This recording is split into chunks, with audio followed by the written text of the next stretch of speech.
Put the front of the jeans flat down and move all the other material out of the way so the front piece is perfectly flat. Put on some weights to keep it still. Then start pinning the waistband seam. Pin every half inch, being accurate to keep the fabric from moving, and pin along the way. Then you can pin the side seam.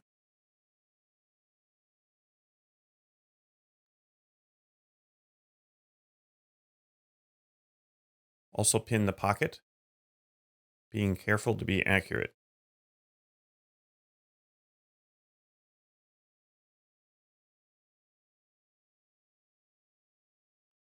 Once the pocket is done, then you can pin the inside seam.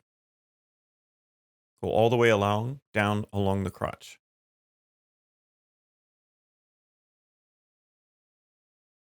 You can come back and pin the J stitch.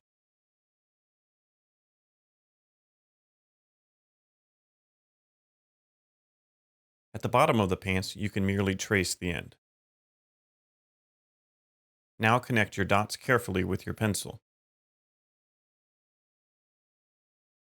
It's a good idea to sometimes not move the pants until you know all the dots have gone through your material into your paper. Trace all your dots.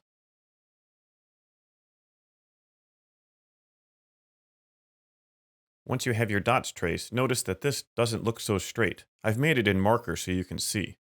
But the side seam of the pants is very straight.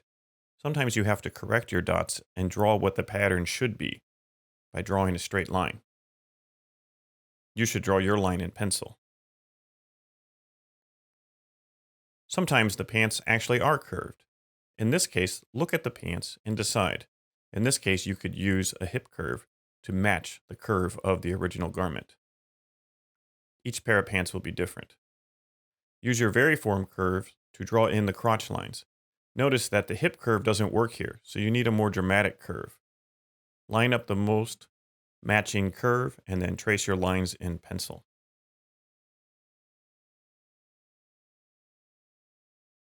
Continue with the crotch on the top. Draw a straight line for your waistband seam.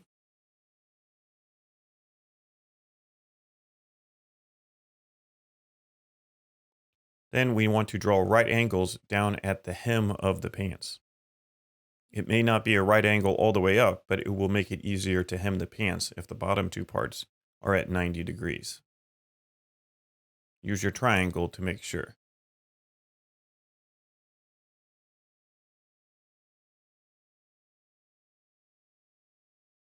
Here we just need the bottom part to be 90. Now we need to measure the inseam and the outseam. Place your ruler and then make a mark and continue measuring from that mark. Remember to write down the measurements you get. Write down the inseam as well as the outseam. Indicate which measurement is for which seam by using arrows. Now it's time to do the rear part of the pants. This piece of fabric is larger than the front, so we cannot see it all at the same time. Do your best to get the crotch and the inseam to lay flat. Fold the flat felled seam up and flat and spread the rest of the fabric out as flat as possible. The side seam will be folded under the pants. Notice here we see the side seam folded under. We want to make sure we have enough space on our paper, so make sure you move your pants up away from the edge. Place some weights on the pants. Now we can put pins in the folded side seam to make sure we keep a consistent measurement. Pin all the way down the pants.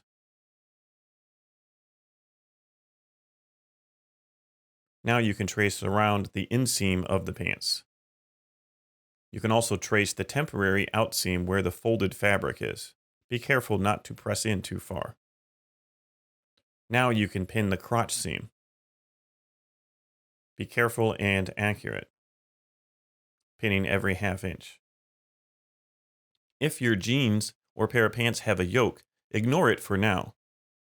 We will measure it separately, but you do need to get this seam, so pin it as you go down. In every half inch, make sure you know where the corner is.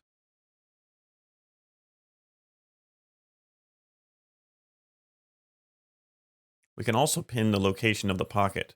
You don't have to pin the whole pocket, you can just pin the corners and then connect those dots later.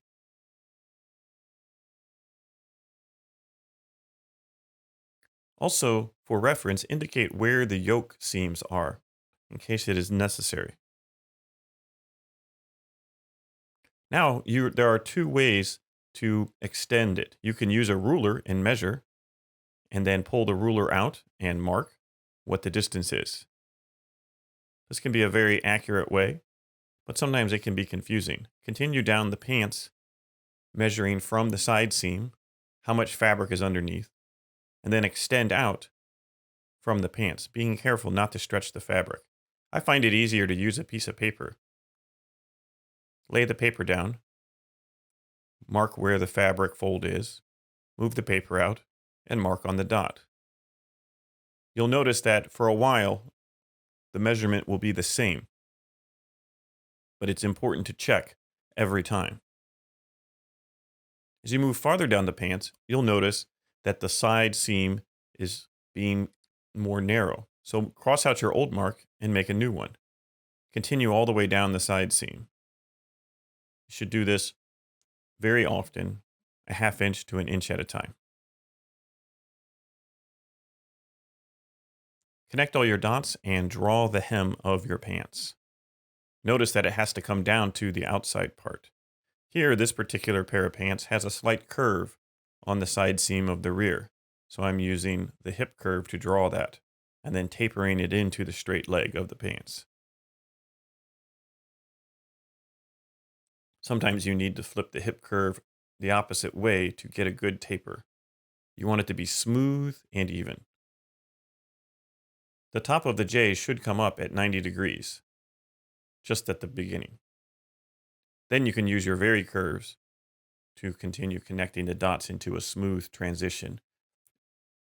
Pick the lines and the curve that most match the pin marks, but it's most important to have a smooth, gradual curve.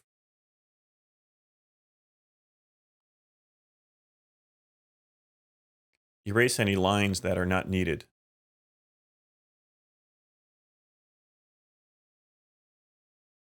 Continue with your vary curves to do the inseam.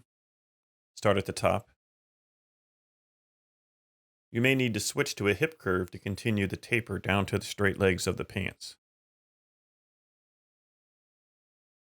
At the bottom hem, make sure that you have a 90-degree start of the hem. This will make it easier to sew, even though it may taper out as it goes up to the waist.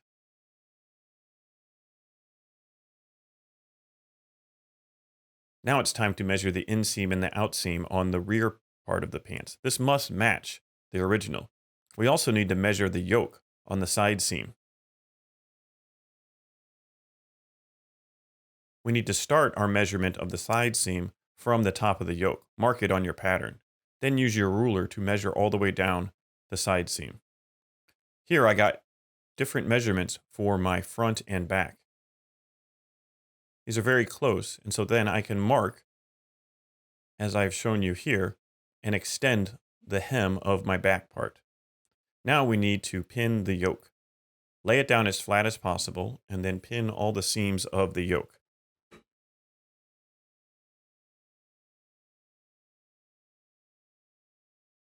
Then we connect the lines with our ruler.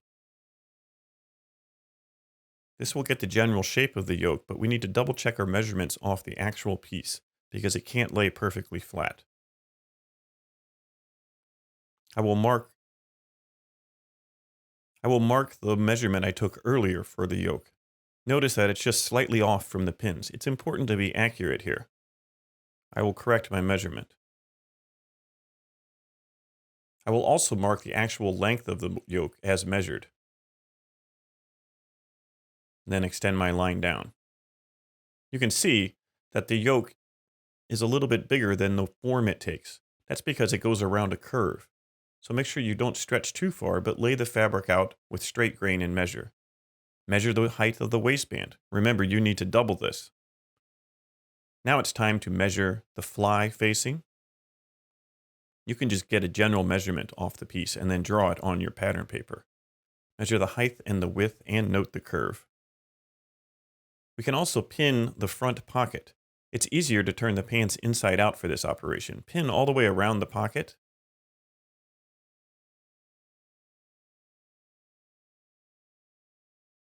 Going up the side seam, don't forget to pin the pocket facing curve. This makes it so you don't see the pocket material on the front of your pants. Connect the pocket dots, but correct all the places that should have right angles for ease of assembly and sewing. Make sure you label your pieces.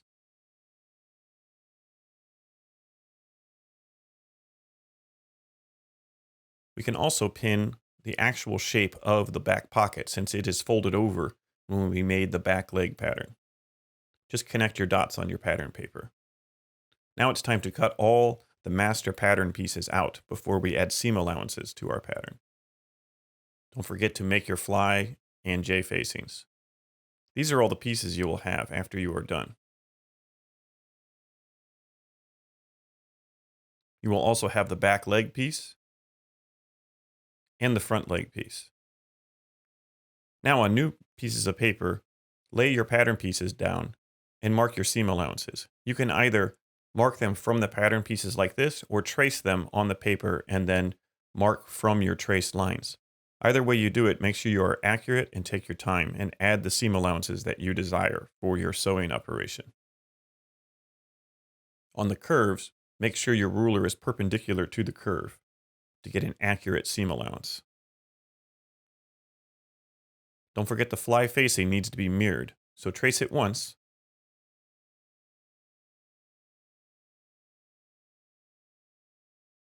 And then flip it over to double the size. You could also just draw it double size if you want.